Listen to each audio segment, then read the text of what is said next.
Good morning 7th class. बेटा आज हम चैप्टर पढ़ रहे हैं 13 आप भले तो जग भला। इसमें एक अच्छे आचरण के बारे में बताया गया है। तो चैप्टर स्टार्ट करें। Page number 120। एक विशाल कांच के महल में न जाने किधर से एक भटका हुआ कुत्ता घुस गया। हजारों कांच के टुकड़ों में अपनी शक्ल देखकर वह चौंका। उसने जिधर नजर डाली उधर ही हजारों कुत्ते दिखाई दिए। वह समझा कि ये सब उस पर टूट पड़ेंगे और उसे मार डालेंगे। अपनी शान दिखाने के लिए वह भौंकने लगा। उसे सभी कुत्ते भौंकते हुए दिखाई पड़े।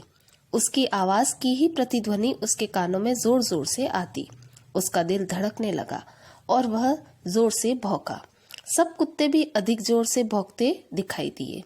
आखिर वह उन कुत्तों पर झपटा, वे भी उस पर झपटे।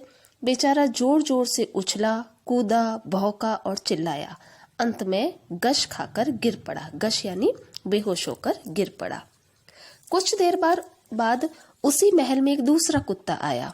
उसको भी हजारों कुत्ते दिखाई दिए। वह डरा नहीं, प्यार से उसने अपनी दुम हिलाई। सभी कुत्तों की दुम हिलती हुई दिखाई दी। वह खूब खुश हुआ और कुत्तों की ओर अपनी पूंछ हिलाता बढ़ा। सभी कुत्ते उसकी ओर दुम हिलाते बढ़े।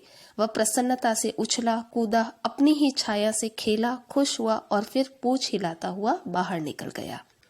ये बेटा दो कुत्तों के बारे में बताया। एक जो दूसरों पर हमेशा भौंकता चिल्लाता दिखाई दिया और दूसरा प्रेम से उसने सबके साथ में व्यवहार किया। तो इसमें लेखक कहना चाह रहे हैं कि हमें दूसरों के दोष की तरफ न देखकर हमेशा दूसरों पर प्यार ही दिखाना चाहिए।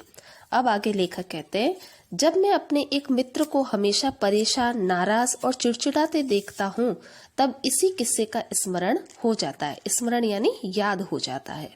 मैं उनकी मिसाल भौंकने वाले कुत्ते से नहीं देना चाहता। यह तो बड़ी अशिष्टता होगी, पर इस कहानी से वे चाहे तो जरूर सबक सीख सकते हैं। दुनिया कांच के महल जैसी है। अपने स्वभाव की छाया ही उस पर पड़ती है। आप भले तो जग भला, आप बुरे तो जग बुरा। अगर आप प्रसन्न चित्त रहते हैं, दूसरों के दोषों को न देखकर उनके गुणों की ओर ध्यान देते हैं, तो दुनिया भी आपसे नम्रता और प्रेम का बर्ताव करेगी। तो बेटा कुत्तों के द्वारा लेखक समझाना चाहते हैं कि हमें दूसरों की तरफ अगर अच्छा ही दिखाई देगी तो इसका मतलब हम खुद अच्छे हैं, और दूसरों में हमें सिर्फ बुराई दिखाई देगी, इसका मतलब आप खुद ही बुरे हैं। अगर आप हमेशा लोगों के ऐबों की ओर देखते हैं, ऐब यानी उनके कमियों के बारे में देखते हैं, तो उन्हें अपना शत्रु समझते हैं, तो फिर वे क्यों ना आपकी ओर गुस्से से दौड़ेंगे। अंग्रेजी में एक कहावत है कि अगर आप हंसेंगे तो दुनिया भी आपका साथ देगी। अगर आपको गुस्सा होना और रोना ही है तो दुनिया से दूर किसी जंगल में जाना ही हितकर होगा। अमेरिका के एक मशहूर नेता अब्राहम लिंकन से किसी ने एक बार पूछा, आपकी सफलता का सबसे बड़ा रहस्य क्या है? उन्होंने जरा देर सोचकर उत्तर दिया, मैं दूसरों की अनावश्यक नुक्ताचीनी कर उनका दिल नहीं दुखाता। मेरे मित्र की यही खास गलती है। वे दूसरों का दृष्टिकोण समझने की कोशिश नहीं करते। दूसरों के विचारों, कामों और भावनाओं की आलोचना करना ही अपना परम धर्म समझते हैं। आलोचना यानी उनमें कमियां निकालने में लगे रहते हैं। लेखक के जो मित्र हैं उनका दृष्टिकोण यही है कि वो दूसरों के काम, उनकी भावनाओं, उनके विचारों में हमेशा कमियां निकालते हैं।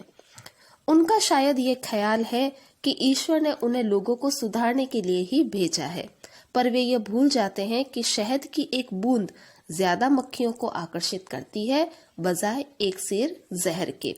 जो मक्खियां होती है वो ज्यादा एक बूंद शहद की ओर ज्यादा आकर्षित होती है।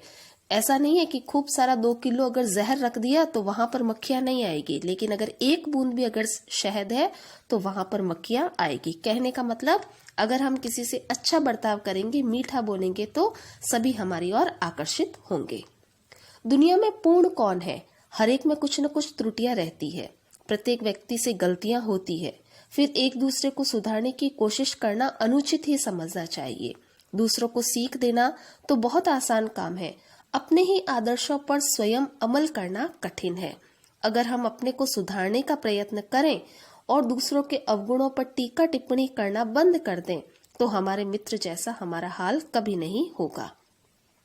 मेरे मित्र अपनी बुराई या आलोचना सुनकर आग बबूला हो जाते हैं। अगर कोई उनकी कमियां निकालते हैं तो वो गुस्सा हो जाते हैं। लेखक के मित्र, भले ही वह दुनिया की दिन भर की बुराइयां करते रहें, ऐसे मौके पर दादू की ये पंक्तियां गुनगुना लेना बड़ा कारगर होगा। निंदक बाबा वीर हमारा, बिनही कौड़ी कहे बिचारा, आपन डूबे और को तारे, ऐसा प्रीतम पार उतारे। अगर सचमुच को त्रुटियां हैं जिनकी ओर निंदक हमारा ध्यान खींचता है, तो उन अवगुणों को दूर करना हम सभी का कर्तव्य हो जाता है। जिसने उनकी ओर ध्यान दिलाया उनका उपकार मानना चाहिए।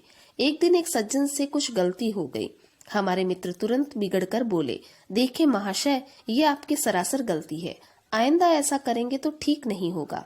बेचारे महाशय जी बड़े दुखी हुए, उनका अपमान हो गया, मन में क्रोध जागृत हुआ और वे बिना कुछ उत्तर दिए ही उठकर चले गए। दूसरे दिन मैंने उन महाशय जी से एकांत में कहा, देखिए गलती तो सभी से होती है, ऐसी गलती मैं भी कर चुका हूँ, दुखी होने का कोई कारण नहीं, आप तो बड़े समझदार हैं, कोशिश करें तो यह क्या बड़ी से बड़ी गलतियां सुधारी जा सकती है, ठीक है ना। उनकी आंखों में आंसू छलछला आए, बड़े प्रेम से बोले, जी हाँ, मैं अपनी गलती मानता हूँ, आगे भला मैं वही गलती क्यों करने लगा, पर कोई मोहब्बत से पेश आए तब ना, आदमी प्रेम का भूखा होता है। जब सरदार पृथ्वी सिंह ने हिंसा का मार्ग त्याग कर अपने को बापू के सामने अर्पण कर दिया, तब बापू बहुत खुशी और संतोष हुए। पर बापू जहाँ प्रेम और सहानुभूति की मूर्ति थे, वहीं बड़े परीक्षक भी थे। कुछ दिनों बाद उन्होंने पृथ्वी सिंह से कहा, सरदार साहब, अगर आप सेवाग्राम में आकर मेरे आश्रम में रह सके, तभी मैं समझूंगा कि आपने अहिंसा का पाठ सचमुच सीख लिया है। पृथ्वी सिंह जरा चौंक कर बोले, आपका क्या मतलब बापूजी? भाई, मेरा आश्रम तो एक प्रयोगशाला है। जिन लोगों की कहीं किसी से नहीं बनती, अक्सर वे मेरे पास आ जाते हैं। उन सबको एक साथ रखने में मैं सीमेंट का काम करता हूँ, और वह सीमेंट मेरी अहिंसा है। मैं समझ गया बापूजी, पृथ्वी सिंह ने मुस्कुराकर कहा, आगे की कहानी यहाँ कहने की जरूरत नहीं, पर इसमें बापू का प्रेममय व्यवहार ही एक झलक मिल जाती है। उन्होंने प्रेम और सहानुभूति से कितने ही व्यक्तियों की अपनी ओर खींचा था।